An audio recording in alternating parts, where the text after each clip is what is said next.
The following video is sponsored by thehangingbook.com, the company that produces this type of books that, as you can see in this video, originally in Catalan version, because the books are in Catalan. So if you are living here and you already can read some Catalan, so that could be a nice present, a part of the content, in this case about the Modernisme, the Art Nouveau of Catalonia. But basically, the novelty of this type of book is that it's being served in a case frame.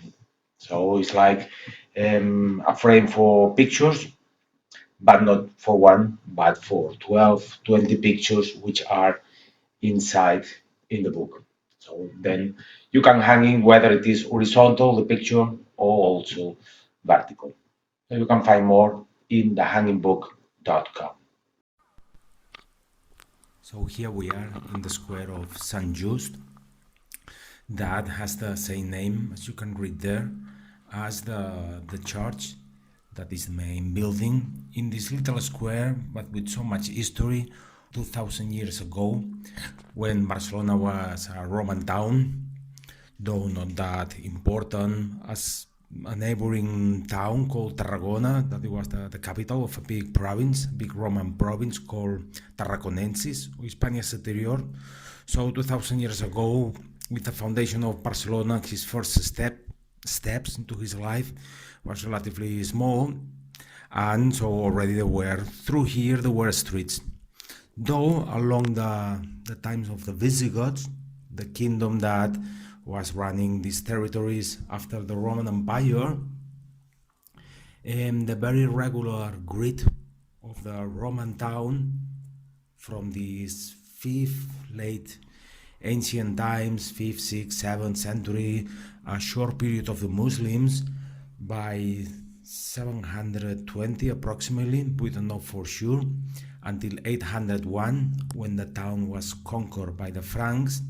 So along all this period, the very regular grid of the Roman town, that the streets that were parallel and perpendicular to each other, coming from the central or the basic axe, that it was the Decumanus and the Cardo Maximus, slowly it was getting blurred and turning more thick and kind of more complicated and more curvy, as we can see by this view looking in front of us. But if you look attentively, with some time and dedication into a map of Barcelona, at the end you realize that beyond or under this more complex labyrinthic-like set of narrow streets of the very old town, then you realize that it was built upon the regular grid of the Roman town. Oh well, the thing is that in these Middle Ages, so there were built a series of public buildings, like the one we are seeing, the small one we are seeing in front of us, with this balustrade and this round arch. That is a medieval fountain. So the rich people, they had their own wells in their courtyards, in these city palaces, like you can see, for example, if you go for a walk into the street of the Picasso Museum. But the common people, they had to go for the daily supply to get some water into these public fountains.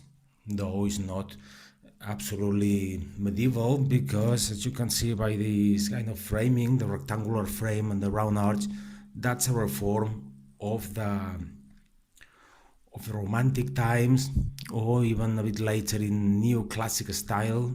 So just after Napoleon, by 815-20, when also they decide, and some people, important people of the town, the civil society, that the church that now we are going to have a good look into his facade should be reformed. So the church of Sant Just, that refers, this name Just, or Just in Catalan, y pastor, just and shepherd, that would be the meaning of justi pastor.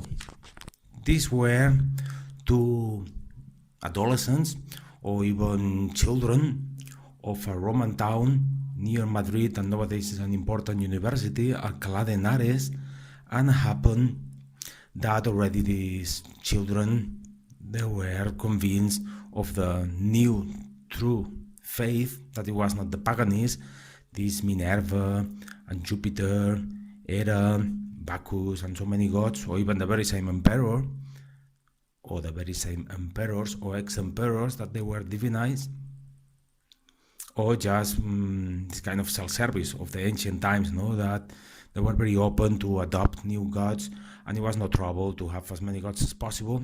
So then it came the monotheism, the Christianism, Judaism, and then Christianism, and so slowly was spreading in the Roman cities in these late Roman times. And seems that these children, they were arrested, and as they didn't want to renounce to the faith, so then they were tortured and finally assassinated. And like many other stories of these first martyrs of the Christian faith, then it was spreading all over in the Christian countries. And so we know by some documents that by 10th century, this church that didn't look like you see it now, it looked quite different. So it was dedicated to this children's saint, Sant Just. So it's a Gothic temple, late Gothic, so it was started by 1343, where already in Catalonia and so many territories in the Mediterranean had been lashed, but some bad moments. It was like the first bad year, l'any primer, 1333, and actually by this time, by the 40s, it arrived the Black Death, and that it was killing like a third of the population.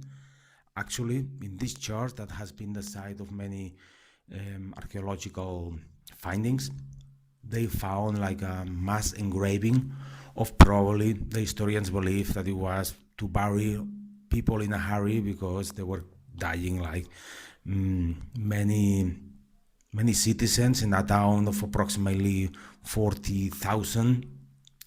So by days or by weeks they had to bury them very quickly. So yeah, by this 10th century it looked more like round arch and burial vault.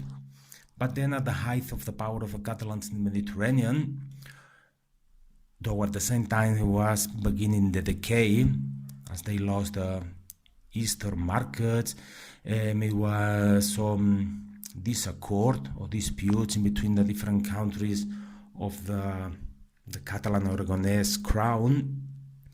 And then also it was the dynasty came to an end, so they had to pick up a new king that didn't really understand the laws and the constitution of Catalonia. But anyway, actually it was like the golden age of the Gothic architecture. At the same time, when it was the first signs of decay, then it was this kind of fever of construction, and many churches, they were built in Gothic style.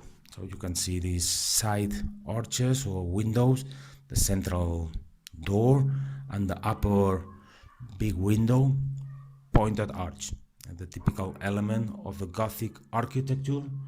And then later, as we are going to see, inside the rib vaulting. Though this one is quite atypic, different from the typical Catalan Gothic churches, that it was so well described and explained what does it mean, this concept of Catalan Gothic, by Alexandre de Cirici, an historian of art. And actually from the outside, one of the characteristics of this Catalan Gothic is the rose windows, as you can see in Santa Maria del Mar or Santa Maria del Pi in Barcelona, or in Tarragona, though Tarragona is more Norman, more French influence, but it has a very outstanding rose window. But this one, as you can see, looks different. The main, the door gate, it ends with this archy flamboyant arch, like going inwards and then turning to the left. That's typical from this late Gothic period, that it seems that in the outside arch there are these kind of leaves in flames. From here comes the term flamboyant, like flame, Gothic in flames. And it looks like this, not with a rose window, but above with a big OG window and a different plane from the entrance, because it was quite reformed, though in new Gothic style, by Oriol Mestres, Josep Oriol Mestres, and some other beliefs August Font i Carreras, the very same architect who redesigned or finished or made the new facade of the Cathedral of Barcelona. It was complete or transformed this Sant Just church or Iglesia Sant George, a basilica minor, so it was given by the Pope this category of historical artistical church, and it was a reform of 1880. That is why it looks not so typical Catalan Gothic, though the main space inside is open room, as now we are going to see this unity of space, this open light or openness and wideness, like a kind of nave of a ship upside down. That would be the main characteristic of, from a spatial point of view, of the Catalan Gothic, and that's something that indeed it retains this church.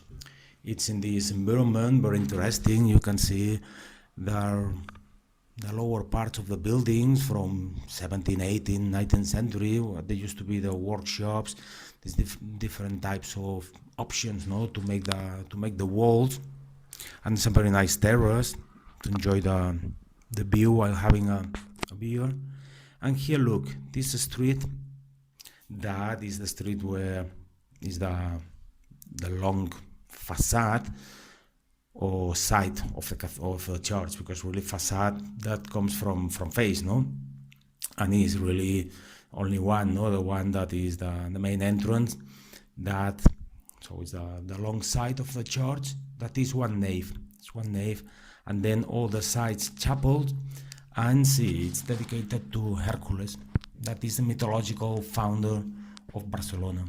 So by 16th up to 19th century, it was common as a way to give yourself that the city got importance, that it was not found progressively by the Neolithic first settlers, and then the first civilizations, and then the Romans in general. So they said, no, it was a hero.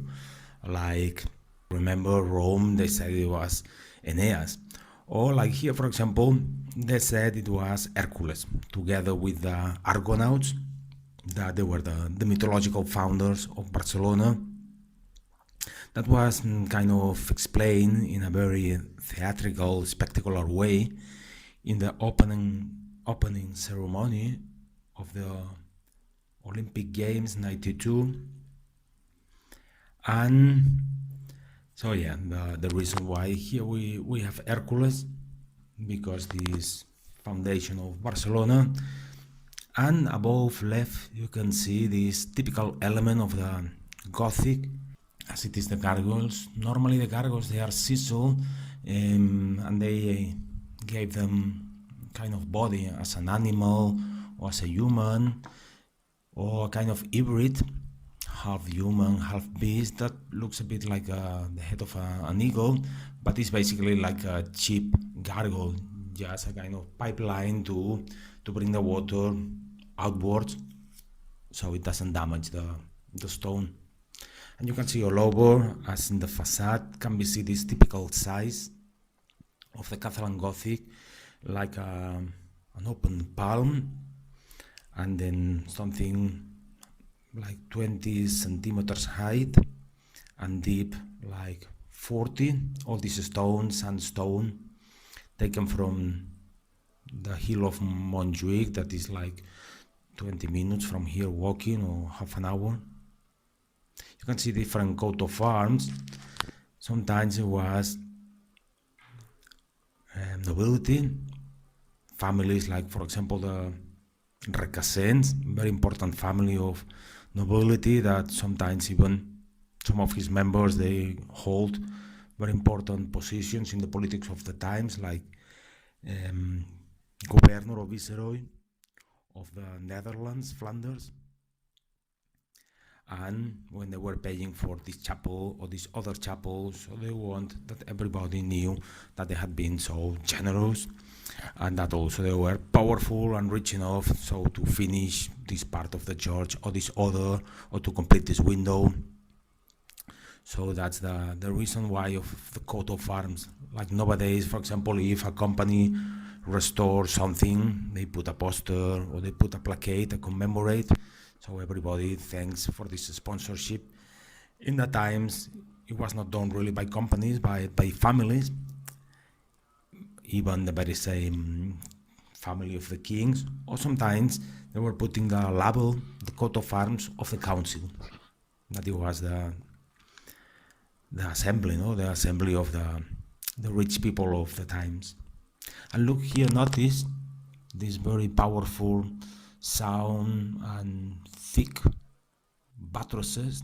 That is the reason why the Catalan Gothic achieved in the inside of these churches and quite an open space. They were not especially high, like for example the famous church of Beauvais or Amiens or Cologne. But the greatest achievement of the Catalan Gothic is that they gave a kind of very open space as a kind of saloon. They are not also small or short, they are relatively high, but the greatest achievement that is altogether they gave this complete hold openness that could be done thanks to the underpinning from outside by these very powerful buttresses that different from the more common Gothic of France or England, for example, the Flanders and some Germanic lands. They were using the flying buttress, but here in Catalonia they are more like all together, like more compact, as it would be a kind of stone container. And then you have the lining from two levels, from these lower windows that they correspond to the chapels, that the chapels is the space left in between buttress and buttress. And then at a different plane, the ones high, these windows, they are the ones who correspond to the gap left in between the roof of the side chapels and the wall of the nave proper. So this wall that we can see here is not really the wall of the nave, it's the wall of the side chapel.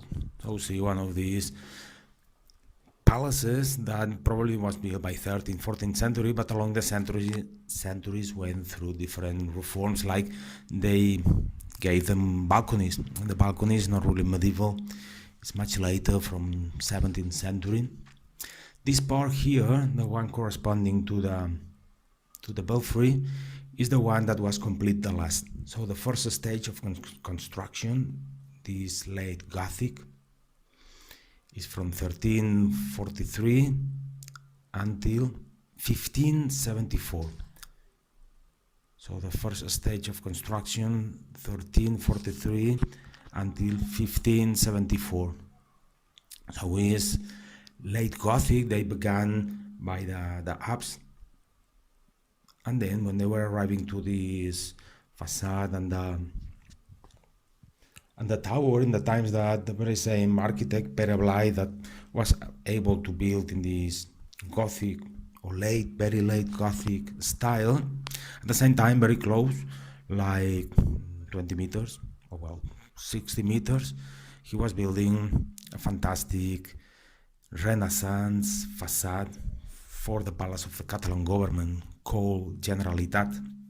But obviously here, as he inherited a building that was begun more as 200 years ago, then he considered it was not an option to change from this Gothic to Renaissance. So he continued in the Renaissance with a semi-octagonal belfry or bell tower that probably was partially transformed in the Reform from 1880. Well, in the entrance you have the figure of Montserrat, the Madonna of Catalonia, La Verge Maria, that she has her shrine and her great basilica in the hills of Montserrat that bears her name, the Black Madonna or the Little Tan Girl, in the Soul Mountains, Montserrat. And there is a legend, the many legends from this church, that originally she was here, and when Catalonia lost the war that meant the loss of his independence, when he was occupied and conquered by the Spaniards, then is when she was very sad and then she became black. And then it is a legend that they said that when Catalonia will recover his independence, she will turn white again. And so you will see inside the main altarpiece is dedicated to her. So here this medieval fountain, and then so we are going to enter into the church. One of the good handful of very remarkable medieval churches or gothic that they are from this 14th century. So by 1320, 1330, 1340, though as we were mentioning, this one is quite atypical, also because here was already a church since these late Roman times. Then it was a Visigoth church. Actually, in this period, it is believed that here they took refuge the Catholic believers. The Catholics at the beginning, they were not all of them. So when the Visigoths came, they didn't accept the dogma of the Trinity.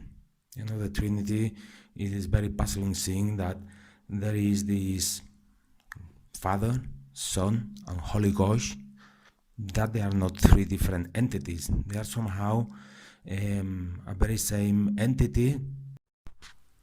We finish this chapter recommending you the following blogs on the history of Barcelona and Catalonia written in English, as well as some other blogs and all the content you can find online in thehangingbook.com, as well as to order it and to receive at home the books in the format so-called the Hanging Book, in this case written in Catalan.